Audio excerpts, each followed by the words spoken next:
Yeah, mention riverscapes in there.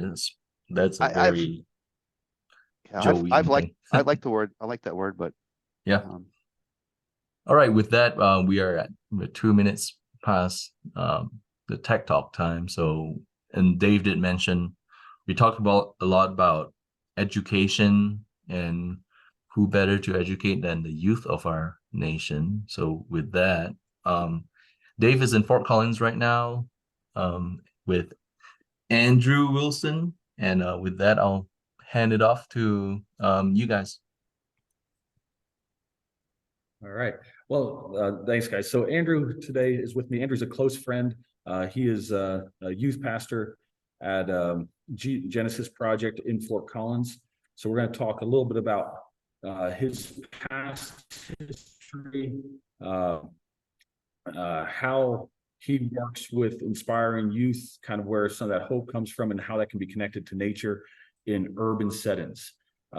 He recently has had training related to how to do urban leadership of youth, and he's had a lot of bad experiences of how to use. Probably not bad experience of leading urban youth. You know them just fine. It's just not a great outcome. So, with that, I'll introduce you to Andrew Wilson. So, good morning, Andrew. Good morning. We're going to interview Andrew, so it'll be a little bit awkward. So I'll have to be a little bit more formal than I normally am with you, Andrew. But so a couple things. In growing up, what was your youth like for you? So when you think of your youth, do you have like a positive thought? Do you have a negative thought? Um, I got kind of a negative thought. I was raised by a single mother. I was one of the urban kids in my day. So I kind of went out to other families and stuff. And, us not being a big family, I dealt with drugs, dealt with gang culture, and I dealt with a lot of other stuff that really probably wasn't a good thing. But I could say that I was close to the mountains and to rivers. So every time I do think about something positive, it happens to be next to a river or the mountains. And if that involved fishing and involved that moment of time of just silence and getting away from the trauma of being beat by my dad and beat by other people and kind of the molestation that goes on as when you're in urban youth and bad settings of drug and alcohol abuse and stuff like that. It was just like time with nature always kind of got me away with that. Do you have a specific memory of kind of being in nature and just being overwhelmed with wonderment and awe in nature as a It moved youth? to smack me. I was gonna put Dan on silent more in day.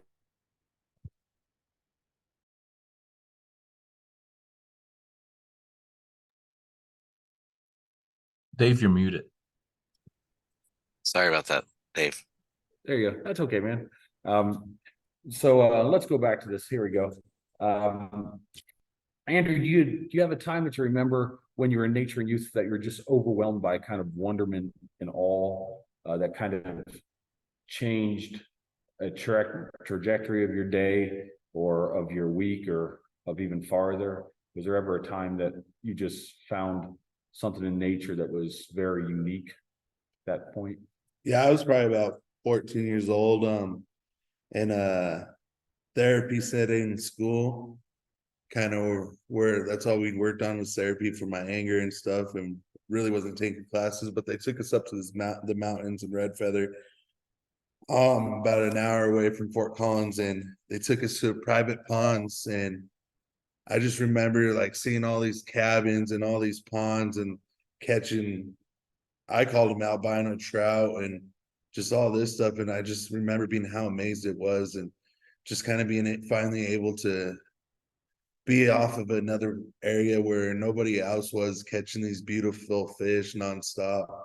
And every time I would just kind of act like the best person I could when I found out they were doing these fishing trips. It didn't matter if it was snowing and ice fishing. I'd seriously make sure that this was the time that I was shining at school, so they'd make sure they take me. So So you didn't get left behind. Yeah. Just I'm good now, guys. Yeah. Take me. So did that wonderment and all ever help shape your identity as a youth, or was it something where you were chasing after, but it was never a part of your identity as a youth? You know, I always kind of wanted to be in nature. Sometimes I was in nature for the wrong times. Just learning from people how to grow stuff.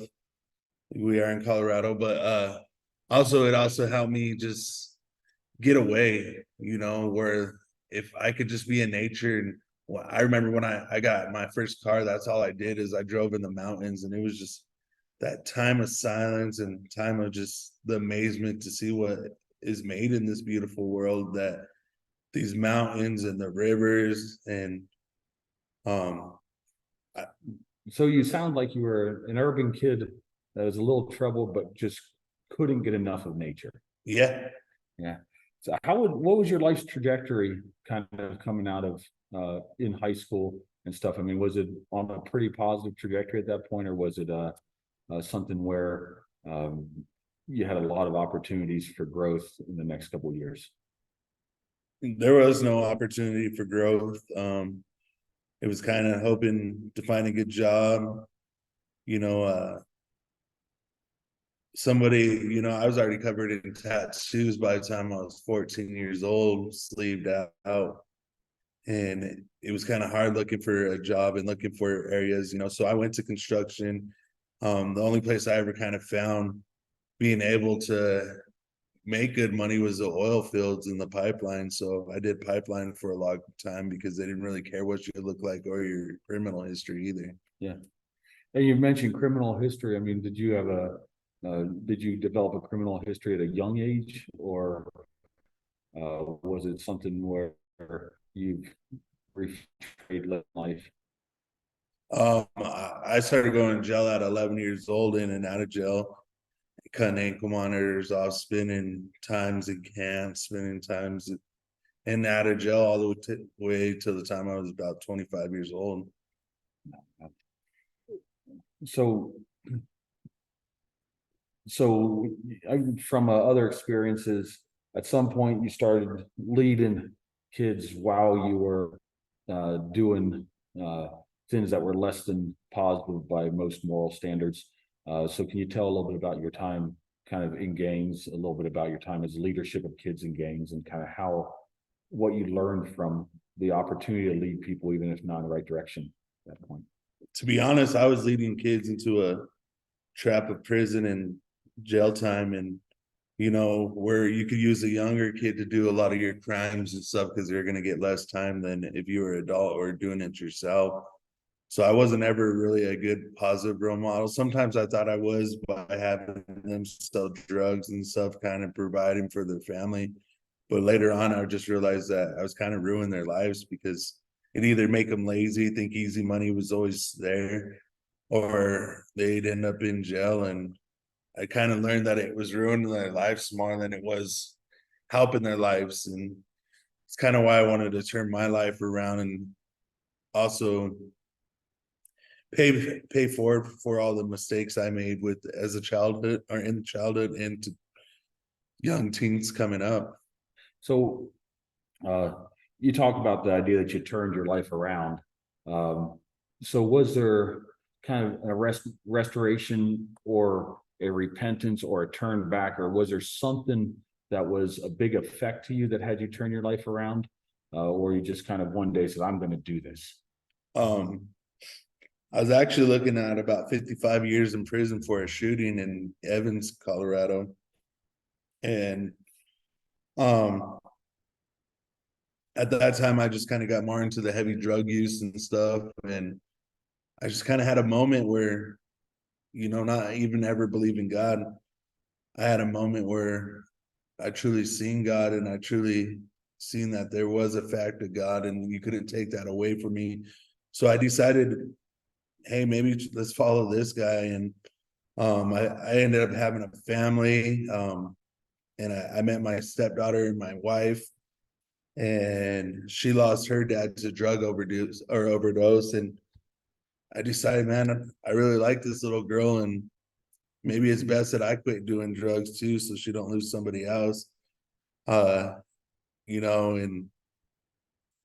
I'm blessed to say after 12 years of raising this girl. She's about to go to college and she's doing good with an 4.0. And, you know, that's something I never got to see. And that's kind of what pushed me to wanting to help other kids is if I was able to father a girl that watched her father sell drugs, do drugs, and be on a positive path right now, I would like to help other kids get out of that scenario too. Yeah, I think it's always interesting. Sometimes we think of how we find our way in life, and we think that it has to be the same for everybody. But there's a gracious God out there that's able to see people in the backgrounds and the place where they were placed, opposed to saying, hey, everybody has to find the exact same way to see restoration, redemption in life. So right now, your trajectory, your passion is kind of working with youth. What is your trajectory of life now? What have you been up to? What are you doing with the youth at Genesis Project? I really push since we do have an urban kind of youth ministry. You know, we have a lot of kids that come from single family homes. They come from drug abuse, come from sex abuse. They come from foster homes. They come from every scenario you could think of, and a lot of trauma informed kids. Where I've learned that out of all the time that, you know, there's this place called the Abbey Center up in the mountains up here in Fort Collins where I built all their fences and it was a big nunnery. But I just remember that was my time of peace of just building these fences. We'd even make we'd actually put rocks and stuff so the cows could get down to the rivers and stuff without drowning. So we'd build these big rock formations and kind of making sure it still looked like nature did its own course. And but I just remember serving was a big thing for me. So now as a youth pastor and working with a lot of those kids, I try to get them out there to serve. I try to not just teach them about God, but I teach them about work ethic. I teach them about serving is a really big thing where we've gone into neighborhoods and we filled up dumpsters after dumpsters. We're actually going to go to Portland next year and serve out there. And I just really, truly think it's important to teach these kids not about just God, but also having a foundation of work ethic and supporting others and volunteer work, where a lot of these kids are never going to get that from just being at home because they probably are just getting taught drugs are the best thing and drug dealing is going to make you money. But if they actually get stepped out of that and get it in their head that work's going to be the only thing that gets their family to a successful life and having a good work ethic, you're not anything without a good work ethic. So Yeah, I think it's been said, without you cannot love God without loving others. yes. So finding ways to love others and share and serve back to others through a means of a work ethic. And sometimes a work ethic is just as simply as saying, I'm going to sacrifice a little bit and do something so that I can help somebody else achieve what they want to achieve, opposed to me just doing what's easy in front of me. So do you see a lot of the kids that come into youth program? Do you see a large percent of them that come in with a very great work ethic, or do you see a lot of them that have never had the privilege of being taught how to work? It's a privilege, as I talked about serving, we went into a trailer park that had over 300 trailers in there. And these people had dirty toilets sitting outside. They had everything. And these kids were just walking around with a smile that probably a couple of people's booties were on, next to their face, and they're going to throw it in the trash. And the smile, just teaching them how to work. And it was just amazing to see, because actually when I was stepping into this, I was like, dang, our kids are so lazy. They're not going to want to do this. 10 roll-offs later is full of trash and 5 roll-offs of metal. And I was like, that's where I got wrong. We're judging these kids is they just need to be taught. They need to be taught that we're a skill. Really, they just need to be taught a skill and they could use that skill forever. Yeah, I think as I get older, the more likely I say things like those kids these days, when a lot of times we just cut those kids short because we realized that we were given privileges through a long period of time. Sometimes we don't realize the privileges of what it's like to have a privilege of learning how to work hard. It may have taken us 20 or 30 years to get there. And we look at kids and expect them to just right away know how to work hard. And without us being the ones to show them that, who's going to show them how to work hard? So one of the current things that we made mention to earlier is that there's a lot of federal funding related to make work programs for the kids. And it's going to be around these green infrastructure, nature-based solutions, and there's things that are pretty fuzzy and stuff. But in a way, it's going to be a little bit like the CEC, the Civilian Conservation Corps of the 1930s, is what the administration is looking for. Is how do we put people to work, give them opportunity to learn how to work hard around nature-based solutions. So one of the questions that I have for you is, as a youth pastor in a church with a lot of kids that come from a background that probably not going to have the privilege of going on to the best university, and some of them will get there. Have you had thoughts much about how to create meaningful opportunities for them to learn how to work hard, like even beyond just the, hey, every now and then we'll go out and do a work project? Have you thought about how to do that on something closer to a part-time job with these kids? You know, I try to help them out. I got a lot of people that are in the industry of HVAC and other industries of machining and stuff, where I'm trying to get these kids into like internships and stuff like that. But really, for these kids, there's really not too much that you could do. You know, one thought is we might try to purchase a roller rink where we can have these kids work and stuff if they choose to, and help them out.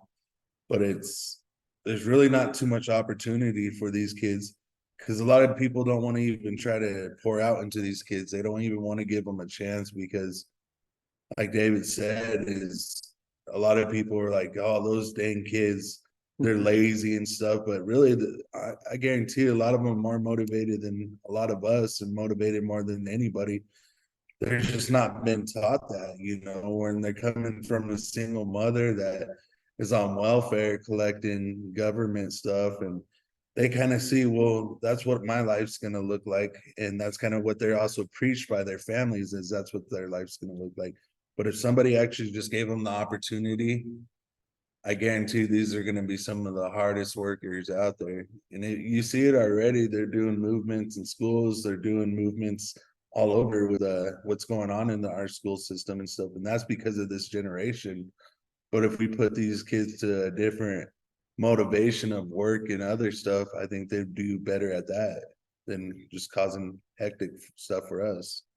So how do you, I've had the luxury and blessing of being with you for a week where we've tried to connect kids back to nature. How do you see the kids in youth group? How do you see their posture, their position, their identities, or how do you see them adjust when you allow them to be connected to nature? Do you see much adjustment? Do they seem to be about the same, or what's your experiences with watching the youth that you lead and mentor be connected to nature in different ways? And I've been doing this for almost 6 years now. I've taken kids to Utah for 5 out of those years. One, just because it was COVID, we weren't able to do it, but we take them up into the mountains, into a summer camp, and where they're getting away from their families, they're getting away from everything, and they're with nature. You know, you're having to teach these kids they can't chase after mooses, because they're like, oh, that's a moose, I want to go pet it. But they don't understand that they really can't touch mooses. But when you see them in nature, it's just like, it's hard to even pull them back away from that, because they have to go back into their hell at home. You know, these are kids that live hell every single day, but it's cool to see what they do in nature. They actually truly enjoy it. They love it. You know, when I take these kids fishing on my personal time, you know, a lot of them don't even know how to fish, but they just love that time of silence. And I always tell them, like, it's about being patient and silence. And a lot of times I tell them that if you're loud, it's because I don't want to hear them talk because I'm just there to enjoy the silence, but really it's not going to scare the fish away. But it's also a time for them just to be silent and not have anything, parents yelling at them or anything like that, because they're not used to that, but they love the nature.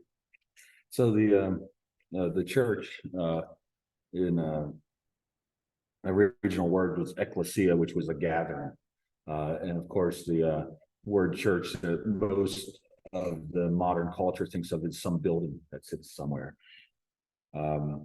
You know, how do you try to get youth connected as a gathering opposed to making them feel like, hey, we just need to show up at a building? Is that something that you concern yourself with? Are there things that you're trying to actively do to kind of chase after youth in the area? Yeah, I like to go to schools and just hand out pizza, and I don't even really even speak out the gospel that much, but we just, I just want to hang out with them and stuff and gather them and stuff. When I drove school bus and all that kind of stuff, I just realized loving these kids and being around them and stuff and let them know, like, because sometimes it's hard to walk into a building, but showing true faith out there and having your students, if you actually have a good culture with your students and a foundation with your students, you have them go out. We have our students going into schools right now building Bible studies where that's unheard of, especially here in Fort Collins. And it's just gathering of loved ones and caring for each other, but it's doing outreaches, going into neighborhoods. We have a roller rink next to us, like where we try to invite kids to go to that once we're able to and stuff. And so this is actually really something that's really big on my heart, is how do we get kids to gather, not just come to church, but gather. And with suicide rates as where they're at and the depressions where they're at, is just loving those kids and being with those kids, where a lot of different churches wouldn't accept those kids into their church because they don't understand trauma, they don't understand even these special needs kids, where we invite everybody to come to our church. And it really works out where you see these urban kids that want to be gangsters sometimes fighting for the kids that you wouldn't even think they'd ever hang out with, and they truly care for them. Yeah, we've been really blessed with that, Andrew. Our kids, our homeschooled kids, we generally say, hey, if they don't hear us say words, it's pretty hard for them to have a desire to want to say words. So we joke around and say that, usually our kids go to church to hear the swear words because there's so many kids that have hurt so many ways. But I think that's part of how we become a community, is that we're able to look past some of these things that may have been of a nuisance to us in the past. Not that we're saying, hey, we want you to live in that way, but it's how do we meet people where they're at. So one of the exciting things that I see in the city of Fort Collins is that Fort Collins has a wonderful fishery in the Poudre River, and the Poudre River has a lot of oxbows and ponds or side channel features, just because they mine gravel to build up homes in the past, and they just kind of left them. So one of the things that we're looking at with the current infrastructure bill is, what does it look like for us to create a youth work program with the city of Fort Collins and with nonprofits here, and then work with local church communities to help give mentorship and training of kids around streams in nature and stuff, and with the Poudre River. And then in theory, hopefully get kids more connected to nature through going out fishing on the Poudre River and having some sort of activity for them. One of the things that we constantly see is that the interaction between what is the church has had a hard time between saying, okay, well, this is what is a green and sometimes considered a liberal thought, and then this is what is a conservative thought. So how is it in your setting that you try to provide hope to kids and not provide the division of kind of the things of today's politics or the things of today's whatever it is? What is it that you try to point kids towards for hope? I point kids for the true hope of God, really, I gotta be honest about that, is without God, you don't have anything, and that's just my personal belief, because God's took me out of so much. He flipped me around. He made it where I didn't get that 55 years in prison. He's made me be a wonderful father and also have a wonderful family. So hope in God and hope in our leaders, really, and just pushing that we don't push politics, where sometimes that's hard not to do because of how this world is. And but I think hope first comes from God. Good, good. So with that, we have a couple minutes. If anybody has any questions this week, let's leave it open for questions. And then we'll close in a quick word of thanks and a prayer before we go, and we'll stay on the line for however long anybody else comes up. Next week, we'll be talking about some of the aspects of what Andrew talked about here related to kind of urban youth training and how we can get other nonprofits involved in urban youth training.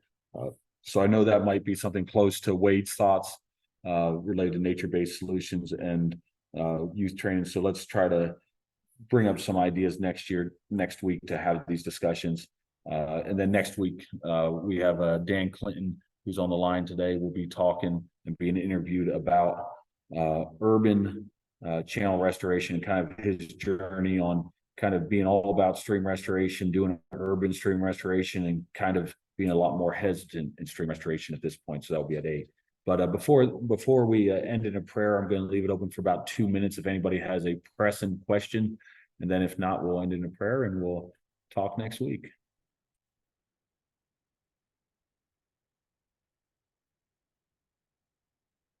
Anyone? Bueller? Anyone?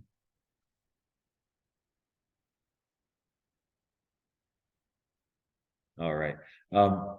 So we'll close in a word of thanks. And I want to thank Kennard for being the moderator today.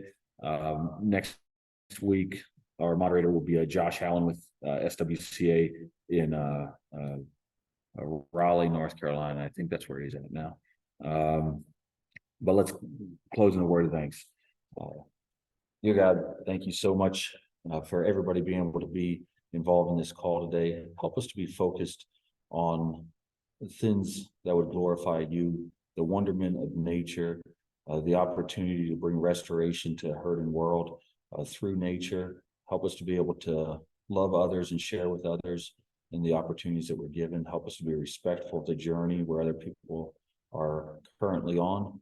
We're so thankful for Andrew. We're thankful for what you have on his heart to be able to minister to youth, and just help us to be able to see the opportunities as they come up. We know that you have allowed us to be here in this time, in this season, for a purpose, and help us to be amazed and wonderment and awe of who you are and why you have allowed us to be here. Amen. All right. Well, hey, have a great day, guys. Appreciate the time, and we'll talk next week. If anybody wants to stay on the line, we'll be on the line until the last person's off the line. Have a great day. Hey Dave, I was just thinking, while you're on the line, just random chat. I'm thinking we should, like, as Rivershare, can we support Andrew and his youth group and restoration projects, like, how we take on maybe volunteers and then we'll supply, we'll pay for kids to be out there and the meals and everything, and then they'll just go out there and have revegetation or just be out there and hang out. Yeah, that is the hope, is that we can kind of build up people locally, and none of the youth are going to know how to do nature-based river solutions, but a lot of the low-tech stuff can be taught. And so, like, yourself and Joseph could come out and help out because you're here in town. Well, you're close to town, you're in Broomfield. Other people that are in the industry in Fort Collins. I know I was talking to TC Dinkins about the opportunity of training folks. And the other thing is that as the youth are learning, we can also teach them in high tech stuff. So things where they have to operate equipment. So we can start teaching them how to run equipment. And if we have a opportunity to do a big project on the Poudre River in conjunction with Fort Collins that the White House wants to fund, I think that's a Yeah. neat opportunity. I think that's a neat opportunity. And I also Yeah. see it as being an opportunity where we can team, like I have this dream. I say it's just a dream. I don't know if it will happen, but I have a dream of where the city of Fort Collins would team with a city like Pritchard, Alabama, that is in just so much need, and create this mechanism for urban youth training around nature-based corridor solutions. And then we'd be able to kind of at times take that idea down to Pritchard to help out. And that could be something where youth groups from up here, if we have nonprofits involved, could take their kids that have learned how to do this type of work up there down to work with kids in places that have even more disadvantaged communities than Fort Collins. Meaning Fort Collins disadvantaged communities is Oh yeah. nice for a disadvantaged community compared to It's a Pritchard, privileged yeah, disadvantage. Pritchard is by far one of the worst non-native disadvantaged communities that I've seen in the nation so far. So I could see something where if we can create a program like this, we could team with other communities to kind of use the same mechanism. And I do see that the national funding is probably not going to be excited about going to faith-based organizations and give funding. But if they have a means where the funding can go to a non-faith-based organization and get distributed to faith-based organizations, I don't see there being any issue with that. Yeah, I think that's where I think River Shared can come in, and yeah, I think do too. we have it's just a thought, like River Shared should be like advocates for, you know, outreach and community and education. Just mentioning it every time we try to, you know, talk to someone about a project. We say, hey, what about, you know, volunteer education component of this project? Because, you know, we're taking a project that's strictly like design engineering and including community, and a lot of agencies are, you know, they know that funding considers that as well. So I think River Share is a good advocating body for that. Yeah. Ken, you've been a little connected to Christian culture, and you've seen some of the crazy stuff about Christian culture and some of the weird stuff, and kind of turned off some, and sometimes like the people. But the first command that we have in the Bible is to be a steward of nature. That's our very first command, and most Christian churches and backgrounds kind of have forgotten that over the years. So I think when there's like a big environmental push, there's a lot of churches that say that's for the liberal people, and it's like, well, actually, that's your first command in the Bible, is to be a steward of nature. So it's not like your second command or your third command; it's the very first one.